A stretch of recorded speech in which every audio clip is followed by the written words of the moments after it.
You're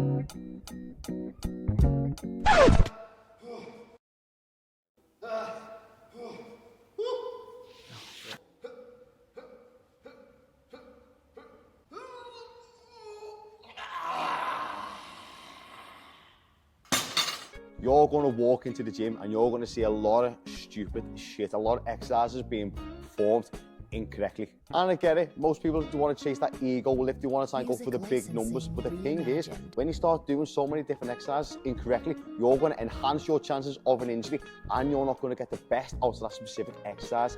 When you start doing things properly, you can start working on your range of motion, work on your form, work on the contraction. You're going to get the absolute most benefits out of that specific exercises. Stop doing some stupid shit. We're going to go through 8 exercises that you probably either done wrong yourself or you definitely have seen some people doing wrong themselves. So number 1, let's go to the biggest ego lifting in the gym. I've been named myself the bench press. The amount of people that I see just want to chase them big numbers on the bench press just to try and get a big chest, it's going to be dangerous for yourself. You need to start doing things properly. For me, when I lowered the weight down on the majority of my exercises and then I started doing the form correctly, working on the contraction, that's when I started seeing my proper results. So our first exercise in this part 1 series of exercise you should stop doing incorrectly is the good old bench press.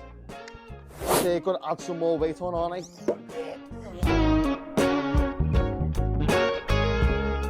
We've all seen that guy before. That bar was about 6 inches away from my chest. Now look at it in this perspective. I get you want to chase the big numbers and start going for the big bench press.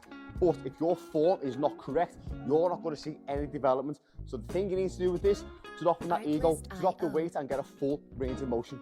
So get myself in position, tense up, lift up.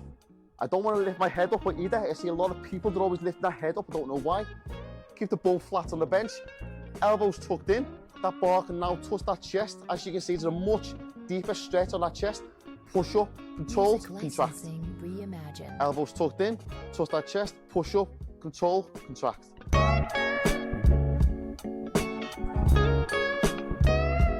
Number 2 in the exercise that you've probably been doing wrong or you've seen someone do it is the lat pull down.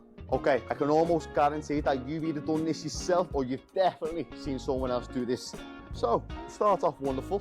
People decide to pull it down. It seems to be away from the chest and they just seem to drag it down unnecessarily further. And then when you get the routine, people just seem to do this. I actually couldn't even tell you what's that doing. So what we need to do, we need to work the lats. All we need to do is bring the elbow towards the hip and contract the lat to the bottom. So just beyond the shoulder width apart on my grip, getting myself tucked in, arching that chest up.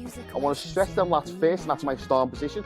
And I simply want to bring it down to my collarbone and then contract them lats behind me and then stretch the lats out, bring it back in, contract, come back, contract, come back. You definitely don't want to be doing this, which like I say, I can guarantee you've definitely seen someone in a gym do that.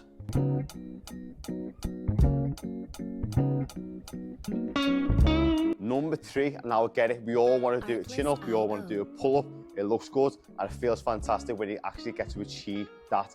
However, don't rush the process of jumping straight into the bar without doing it properly. If you can't do it properly, there's lots of other alternatives that you can do to build that strength to eventually be able to do it. But if you can't do it properly, you're not going to get the full benefits of the actual exercise. Do something different, which we'll go through shortly. Pull-ups. If people are just doing this and they're not really getting anywhere, that needs to stop. Here's why. Once again, just like that bench press we've done before, you're not going to get that full range of motion. You're not going to benefit from that specific exercise doing the way you're doing because you're not working the whole muscle. So overall, you're not going to develop much strength or size in the targeted area. So if you can't do the pull-up properly where your chin comes up to the bar and come back down without swinging, we need to go back to the drawing board and here's what to do. So if you're not quite there with your pull-up, you're not getting that full range of motion, let's introduce a band. So what we're simply going to do, wrap the band, pull it through, then we get that band, and now this will give us so much more resistance. The thicker the band, the more resistance. If I want to make it harder for myself, I'll just get a thinner band.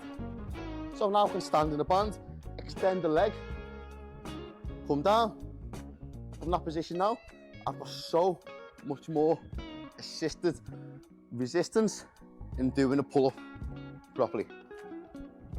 So once I've mastered this, I can make the band a little bit thinner and eventually get myself stronger, and I'll be able to do that full chin up. Number 4 in our exercise you've got to stop doing incorrectly is the wonderful deadlift. Oh my God, the amount of times I've seen people nearly put themselves in a back brace from doing deadlifts is beyond me.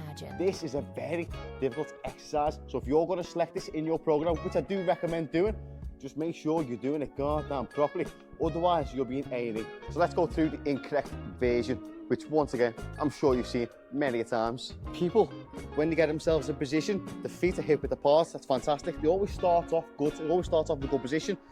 You want that bum down, you want that chest up, but then as they lift it up, if the weight's too heavy, the back then starts to round, and that is so dangerous for your lower back. You don't really want that back to be moving during the lift and bum coming in. You want that bum to stay out, and you want to be pushing through your legs and driving through the hips. What I recommend in this, I'm going to whip these bad boys off, because now I'm a lot more planted to the floor. I can feel the floor. Plus, those shoes, they've got about an inch weight of soft. Imagine trying to do a deadlift on a bouncy castle. There's no foundation. Whereas now I'm an inch shorter to the ground. I've got much more of a solid platform. A deadlift, it is best suited for shorter people. So unfortunately, I've never really had an issue with deadlifts because I'm only 5'8". So for me, this is fucking perfect. But if you're a lucky bastard and you're tall, fuck you, deadlifts could become a little bit of an issue. So if you are a short ass like me, a conventional deadlift is recommended. Because now, my hands are shoulder width apart and my feet are hip width. And as I push through the floor, I'm going to keep the core tight and I'm going to drive up, see how that back stays nice, and come through the hips. Chin stays stuck down, I'm not looking to the ceiling, come back down. I'm going to reset everything, going to bring the shoulders back, core tight, back nice and straight. I'm going to get the tension in the bar and lift up, bam. Back down, reset, lift. Back down, reset, lift. So if you are a lucky cunt and you are tall, a sumo deadlift is recommended for taller people. That's where I take a wider stance with the feet coming out, and this time my hands come in just inside that knee. Once again, exactly the same. Shoulders back, core tight, drive through the hips, contract the glute to the top. Back down, reset, lift. Capiche? And last but not least in our part 1 series of exercises you've got to stop performing incorrectly is the good old tricep kickback. Now, why the fuck has this ever been introduced into the gym environment is beyond me. But here we go. Seen this before? I'm sure you have. This fucking stupid thing. What is going on? When it comes to this tricep kickback, there's no tension at the bottom in my triceps. And then when I bring it up, that's a lot of tension. And you're only getting the tension in the shortest part. You've got no tension in the length and range. So yeah, you should never be in this position because you just look like you're jerking someone off, to be honest with you. And then if you want to double your chances of looking like a stupid bastard, you get 2 dumbbells. And now all you're doing is just jerking 2 fellas off. This is a fucking gym. What are you doing? So let's just think about what we're actually trying to achieve. We're bent over. Don't know why. Bent over, like I say, from that position, there's no tension in the tricep.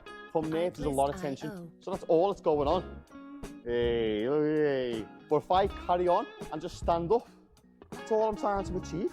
So why not just do it on the fucking cable machine where I've got constant tension throughout the whole exercise? So let's just think about what's been happening. We're trying to jerk someone off from that angle, okay? But if I just stand up and carry on with that movement, that's what's going on. That's all you're trying to achieve. You don't need this hip. So let's grab the cable. It's on a very light weight. Bring the elbow down, and now I've got tension in the length and range, which before I did not have. So I'm going to bring it down, contract, and that tension remains the same throughout. As I'm moving up and moving down, the tension is exactly the same. So this variation of that stupid ass kickback where I was wanking 2 fellas off, this is so much better. Do we tricep look good?